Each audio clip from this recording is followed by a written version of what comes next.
Okay, so I'm gonna try this here.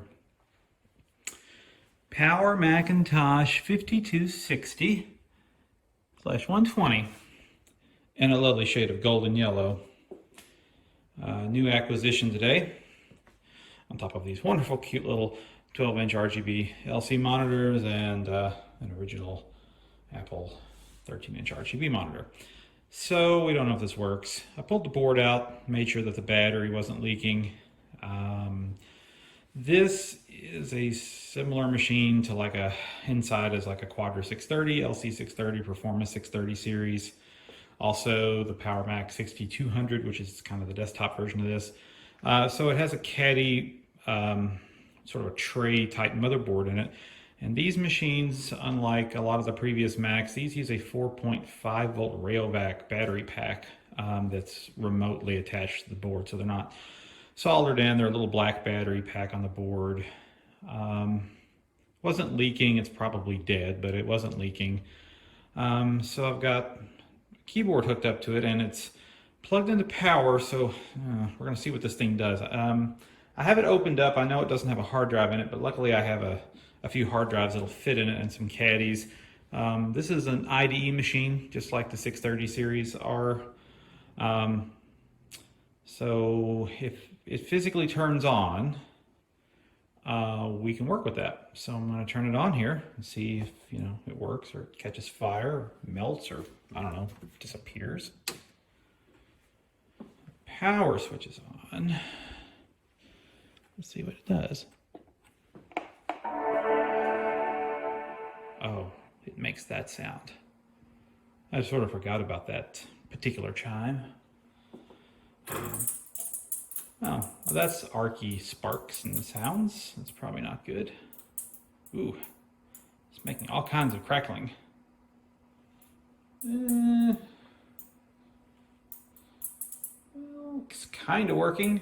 It is making a lot of horrible sounds. Ooh, I don't know if we can see what's going on inside. Probably not. I have no idea how long it's been since this machine was actually powered on. Also, sometimes when a CRT has been sitting around, that arcing is, I hate to say normal, but I've had other CRTs do that for a while, and sometimes they're fine, and sometimes they go boom. But it's on, so it posts. I'm going to turn it off because I don't really know what's arcing inside. I can kind of hear something arcing in there, but I don't know what's arcing. It sounds like it's a flyback high voltage arc. However, once it's on for a while, it might go away, but it might not. But it does come on, and that's a good start. I wonder if the CD drive opens. Oh man, that's some fancy. Okay, so motherboard works. That's good. Because the motherboard can actually go into anything. I've got a few of the 630 cases, so if this thing croaks, I can put this board in a 630. So Power Macintosh 5260. This is an education model. It's not a home model. All of this stuff actually came from a school district somewhere in Indiana, I believe. So it is not a consumer model. This would have been the Performa 5260, I suppose, for the home market. I have no idea how much memory this has in it. I have no way to boot it up right now. I can make it boot up, but I don't have anything with me to do that right now. I just want to see if it would power up. And it does, which is good. Don't know how reliable it will be. I was saying though, but these machines are not very desirable in my opinion. I know some people like them. I'm gonna turn that off before, it starts a fire.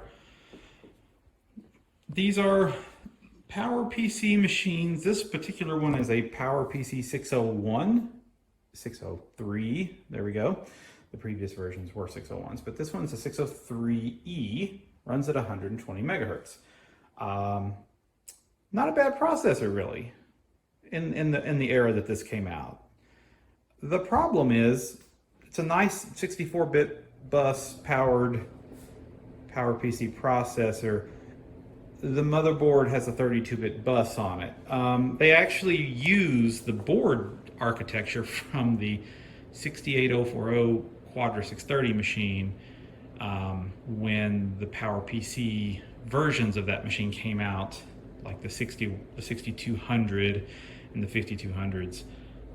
And they just slapped the PowerPC chip on that board architecture. So originally it was a 601, and then it was a 603, and now it's a 603E.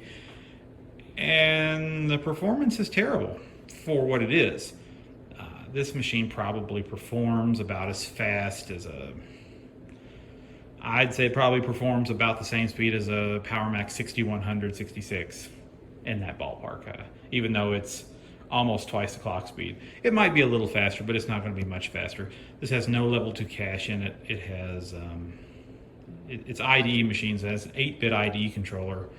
So insult to injury, it's not a fast IDE bus on even there. So yeah, so you have this completely wasted processor in this machine because the board's structure can't support it. It's also very flaky. It has no hardware serial control on it, and has a host of weird network issues when you plug different things into it. So it's here and it sort of works. So maybe I can find a hard drive to stick in it and get some kind of OS loaded on it. I think the minimum OS for this is like 753. Seems like a good candidate for OS 8.1. See how much memory it has in it, and I will maybe make a little follow-up clip to this. But yeah, so here we are. A 5260. Ooh, tasty.